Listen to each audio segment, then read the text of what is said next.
मैं इस समय यही कह सकता हूं कि सभी पॉलिटिकल पार्टीज के नेता हम लोग बैठ करके बात करेंगे। अब सर आपको लगता है कि इंडिया अलायंस के सारे जो पार्टीज है वो स्ट्रॉन्गर है, अभी यूनाइटेड है बंगाल इलेक्शन के बाद? कोशिश यही होगी कि सब लोग और साथ मिलकर के काम करें, क्योंकि लोकतंत्र बचाना है, डेमोक्रेसी को बचाना है। ये डेमोक्रेसी को डिस्ट्रॉय करना चाहते हैं, हमारे वोट के अधिकार को ही छीनना चाहते हैं। हालांकि बात यहां की नहीं है, लेकिन यूपी की मैं कह सकता हूं, वो वोट छीन करके आम लोगों के और खासकर पीडीएस समाज के लोगों के अधिकार छीनना चाहते हैं। जब वोट छीनेगा तो सोचिए क्या अधिकार छीनेगा। वो डेटा आपको अवेलेबल है कि किस तरीके से वोट के अधिकार को छीनने से कितनी सीटें हार गए। वो डेटा छिपा नहीं है। और लॉजिकल डिस्क्रिपेंसी के लिए क्या सॉफ्टवेयर इस्तेमाल किया होगा, आखिरकार किसका सॉफ्टवेयर था वो? लॉजिकल डिस्क्रिपेंसी जो हुई है वो किसकी वजह से हुई है? कौन डेटा देख रहा था? कौन सा सॉफ्टवेयर था वो? सर आप लोग पार्लियामेंट में इसको उठाएंगे? पार्लियामेंट में तो मैं कफन लेके गया था इलेक्शन कमीशन के लिए। बिल्कुल उठाएंगे। बंगाल का ये चुनाव इस बार हिंसा बहुत कम हुई, लोग बहुत कम यहाँ पे जाने गए, लेकिन कल रात में जो देखा गया शुभेंदु अधिकारी के पीए की हत्या की गई, उसे क्या कैसे? इसमें तो होम मिनिस्टर जिम्मेदार हैं, तो उनके पीए की हत्या कैसे हो गई? ये सवाल मुझसे मत पूछिए। आप ट्विटर हैंडल होगा आपका, आप टैग करिए होम मिनिस्टर साहब को, पूछिए कि हत्या कैसे हो गई। सर ये जो एकजुट होकर आप लड़ने की बात कर रहे हैं सर, इसमें कांग्रेस की भी भूमिका होगी।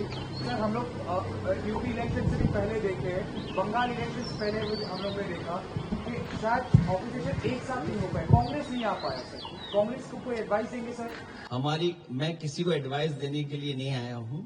मैं लोकतंत्र और जिस तरीके से आदरणीय दीदी को अपमानित किया, उनके कार्यकर्ताओं को वोट नहीं डालने दिया, क्या जिम्मेदारी सेंट्रल फोर्स की है? क्या आप इलेक्शन को इस तरह कराएंगे कि आप वहां पर एजेंट्स को नहीं बैठने देंगे, पॉलिटिकल पार्टी के एजेंट्स को नहीं बैठने देंगे, और फिर इस बात की तैयारी करेंगे कि एसआईआर करा करके हम टारगेटेड किस बूथ पर वोट कटवाना है? जो टीएमसी के स्ट्रांग बूथ हैं, स्ट्रांग वोटर्स हैं, उनको वोट ना देने दिया जाए, इसलिए वोट कटवा दें उनका। ये अधिकार किसने दिया है? यही लोकतंत्र को सबसे बड़ी हत्या कर रहे हैं बीजेपी के लोग मिलकर के, वो भी इलेक्शन कमीशन से। इसलिए सभी पॉलिटिकल पार्टी से हमारी अपील होगी कि कम से कम इस सवाल पर हम सब एक दिखाई देंगे।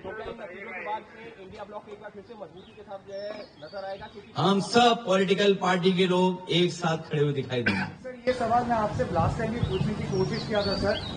बंगाल में 91 लाख लोगों को हटाया गया था, उसमें डिलीटेड, शिफ्टेड, डुप्लीकेट भी है और लॉजिकल डिस्क्रिपेंसी भी है। लेकिन उत्तर प्रदेश की जो ड्राफ्ट लिस्ट है उसमें 2.8 करोड़ लोगों को हटाया गया था।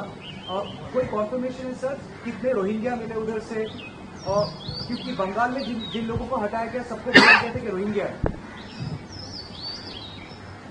जब ये बात आपको पता है तो ये भी पता होगी आपको कि हमारे मुख्यमंत्री जी घबरा गए थे। उन्होंने कहा कि 4 करोड़ वोट हमारे कट गए इसमें। तो क्या मानूं मैं आप?